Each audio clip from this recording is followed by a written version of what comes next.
Straight ahead on 12 News, overcoming heartbreak. The cemetery vandalism case in Plymouth that turned into a labor of love. Then, Memory Lane restored, how a small pond received new life. But first, roadwork resistance. What sparked heated exchanges at Crystal City Council. 12 News starts right now.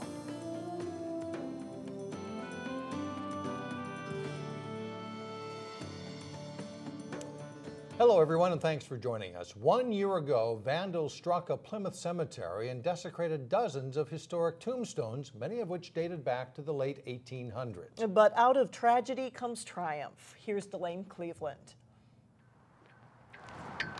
These people founded our church. Next to the historical little church in Plymouth. And these are people who founded the city of Plymouth. The St. Joseph Cemetery serves as a final resting place for the city's earliest pioneers. And we should respect that and keep this going for years to come. But last October, respect was the last thing on the minds of people who came by in the middle of the night and vandalized dozens of headstones. Tipped over, broken. In the aftermath of the destruction, John Olson was left with a number of questions. What can we do to replace these? How can we replace these? What's the best course of action? In the months that followed, a company helped put many of these larger tombstones that were toppled over back on their base. But an outpouring of financial support from people allowed cemetery officials to do something that they were not anticipating. We took those which were vandalized, broken, and replaced them with granite headstones. The families affected by the desecration didn't have to pay 1 cent to have them replaced. No, I didn't think that we would be able to get this done. Yet Olson admits that getting to this point was a tedious process. In the bowels of the church, the old marble headstones that were vandalized 1 year ago sit on a shelf. We'll keep them on the shelves here for historical purposes. Pieces of history with inscriptions long ago faded. 22nd August, 1865. Age 15 months. That Olson tried his best to decipher. You know, you'd look at them straight on and you'd say, I can't read that. You put the light on the side and it's like, it just pops out and it was like a discovery that you found this person. Olson, however, admits the job isn't entirely finished, but they've come a long way in the course of 1 year. As bad as it was a good thing too, and renewed the interest in getting this place a little bit better than it was before. In Plymouth, Delane Cleveland, 12 News. Maple Grove police, meantime, are investigating a recent case of vandalism at Maple Grove High School. Vandals tagged part of the building and some cars on the night of the school's homecoming dance. The damage was several $100s, and police are reviewing surveillance footage, and they say charges are expected. A controversial road project in Crystal gets a green light. Tuesday night, the Crystal City Council voted to push forward a major road reconstruction project in the Becker Park neighborhood. Renee Bonneau explains why some neighbors want no part of it. The Becker Park project is part of a multi-phase plan that began in 1995 to rebuild Crystal's roads. The work includes installing new curbs, gutters, and storm sewer systems. The price tag, $6.5 million.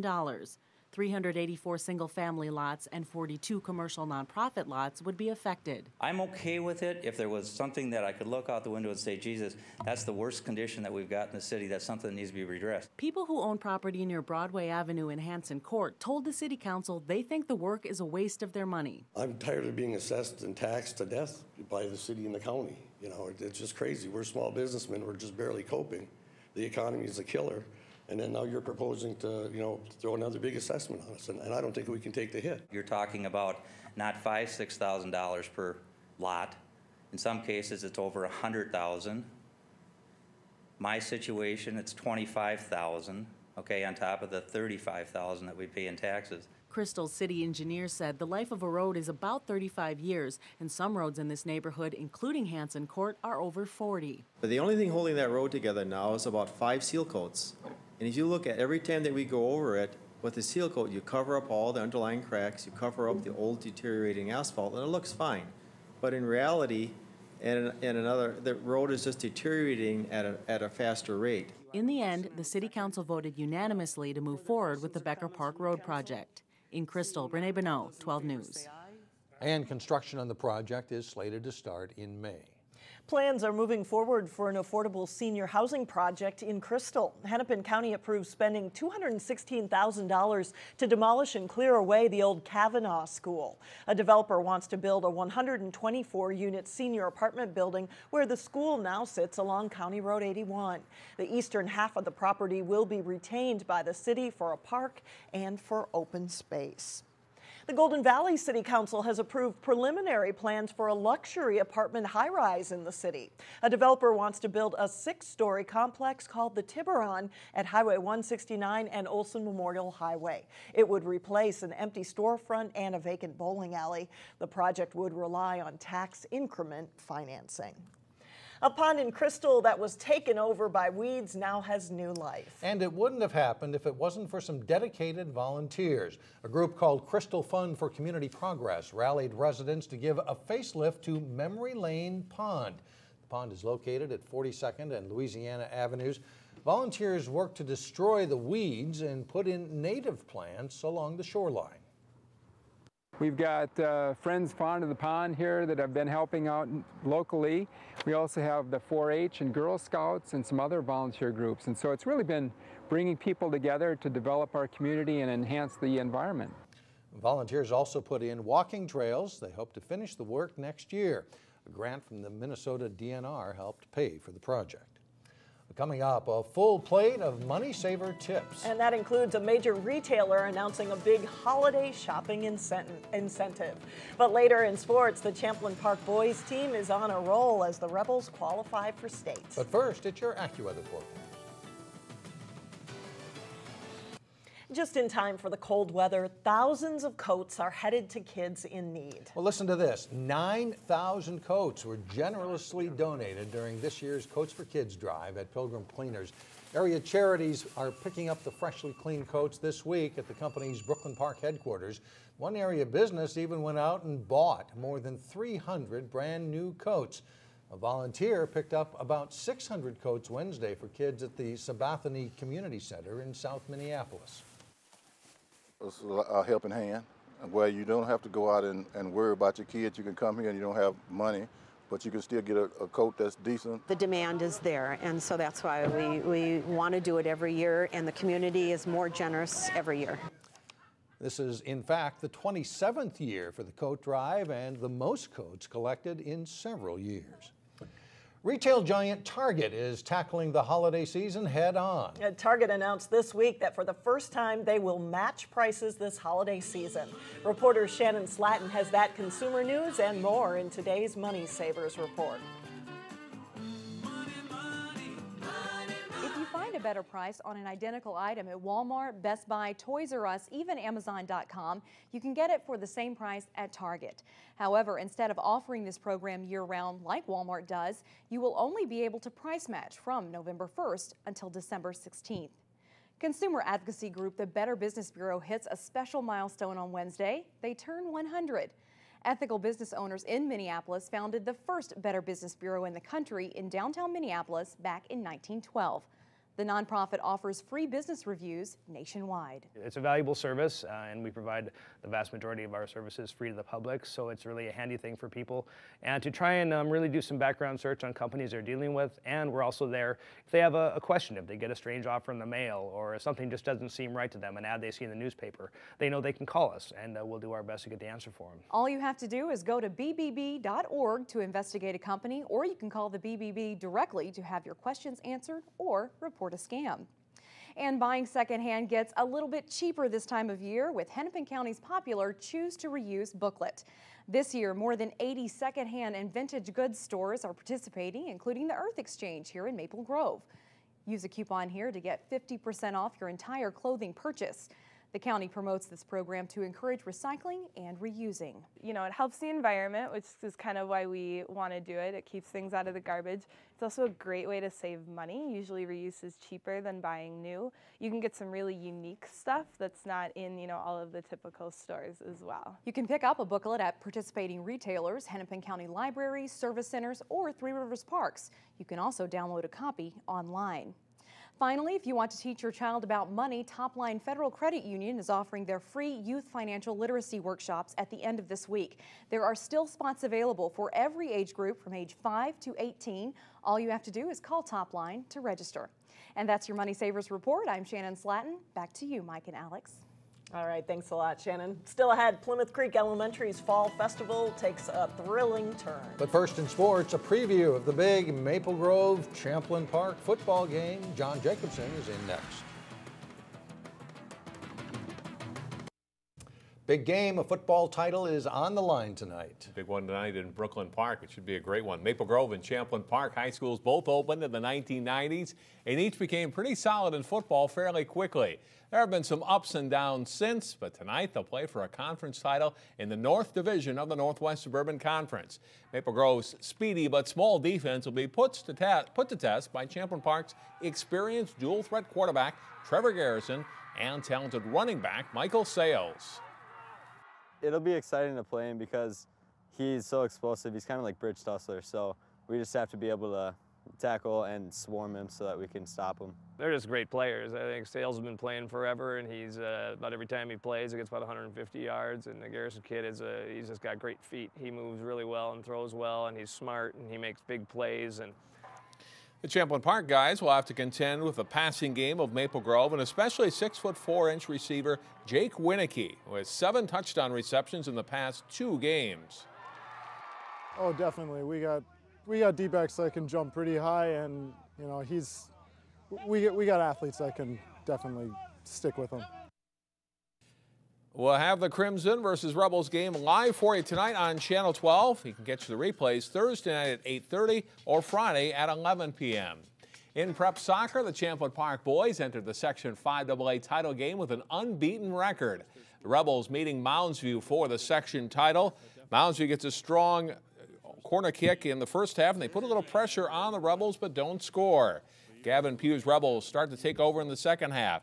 Emmanuel Egbujar fights off the defender, gets a good shot away, but Jake Bartels makes the save. It's scoreless through regulation and overtime. In the shootout, goalkeeper Alec Lebo stops Moundsview's top scorer, Ryan Elvidge, to give the Rebels an advantage. And Jake O'Brien hits the clincher as Champlin Park wins the shootout 4-2 to win the section as the magical season continues. The Wayzata girls soccer team is playing in a section final, and that's pretty much a given every year. Trojans were after the program's 20th section title since 1990 Tuesday night. The Trojans playing Hopkins for a 3rd time this season. And Wayzata strikes quickly. Summer Johnson with a nice run up the right side. Trojans lead 1-0 11 minutes in.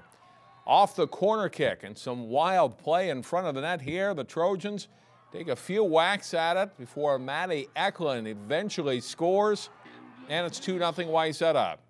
Kylie Schwartz gets some room to operate, and that's usually bad news for the other team. Schwartz scores, and the route is on. Early second half, Marika Kelly with a great corner kick. Schwartz nets another goal, the sweet header. Coach Tony Pesnicker's team wins another section title. They dominate Hopkins and win it. They're on to state, 7-1 the final. In Section 5A girls soccer, Totino Grace is the top seed as the Eagles look to repeat as section champions. The Eagles facing Legacy Christian of Andover. First half, Alex Miller chips a pass that bounces to Grace Steinhauser, and she buries the shot. The Eagles lead 1-0.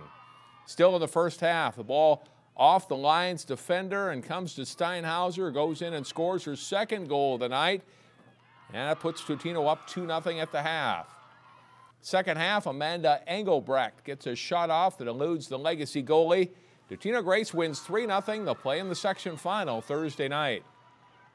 In the other Section 5A girls semifinal, Park Center hosted Monticello. Second half, Taylor Anderson gets past the defender and scores as the Pirates break a scoreless tie. A little hesitation by the Pirates defenders here to play the ball, and Monticello's Sarah Trakchik steps in and shoots and scores, tying the match at 1. This one eventually goes to a shootout where Monticello goalie Callie Gow helps her own cause by scoring the first shootout goal. Later, it's Leela Abraham bearing the goal for the Magic. Her teammates excited about that. Monticello on the verge of winning. Final chance for Park Center to extend the shootout here, but the shot goes wide of the Monty net. Monticello pulls off the upset, eliminating Park Center in a shootout for a second straight year. So it's Monticello and Totino Grace for the section title Thursday night at 7 at Maple Grove High School. The Totino Grace and Prairie Seeds Academy's boys teams each enjoyed easy semifinal wins. The Eagles and Lycans play at 5 o'clock Thursday afternoon at Maple Grove for the Section 5A title. And congratulations to the Benilde St. Margaret's girls soccer team for winning the Section 6A championship. The Red Knights beat Orono 3-1. In the 6A boys final, Breck lost in overtime to Waconia. And that's a look at sports. All right. Thanks a lot, John. Thank you, John. In local vote 2012, 2 candidates are running for Plymouth City Council in Ward 2. Jeff Washy was appointed to the City Council in October of 2011. He is running against Ned Carroll, who works in the Hennepin County Attorney's Office. Hi, I am Ned Carroll, and I'm running for the open Ward 2 seat on the Plymouth City Council. Currently, I'm chair of the Plymouth Park and Rec Commission. I believe in the idea of service to community. My many years of other involvement include chair of the Wayzata Schools ECFE Board, girls basketball coach, and board member of the Wayzata Girls Basketball Association. Late last year, there was a vacancy for the Plymouth Ward 2 seat. The City Council sought applicants to fill it until an election could be held this November. It deadlocked on the selection between me and another applicant and encouraged me to run for the seat. It is an open seat. My goal is to continue serving our community by being elected to the Plymouth City Council for Ward 2. With my extensive background in service, I believe I can bring the experience that counts and leadership that matters. I'd be honored to have your support. Thank you. Hi, I'm Jeff Washy, your incumbent City Council member for Ward 2 in Southwest Plymouth. Last year, the City Council unanimously selected me to fill the vacancy left by retiring council member Kathleen Murdoch. That selection was based on my experience and background in finance, economics, and banking. With an economy still struggling, it is vital to have someone on the council who has experience and understands budgets, who understands the economy, and how to structure the city finances. This will be critically important in 2013 as we determine how to pay for streets, sewer, water as Northwest Plymouth continues to develop. It is also important to have someone on the council who cares about your neighborhoods, and I promise to continue listening to you and being responsive to your concerns. Thank you. And still ahead, a zombie transformation at Plymouth Creek Elementary. We're back in just a moment. Finally, no mortal can resist, not even teachers at Plymouth Creek Elementary.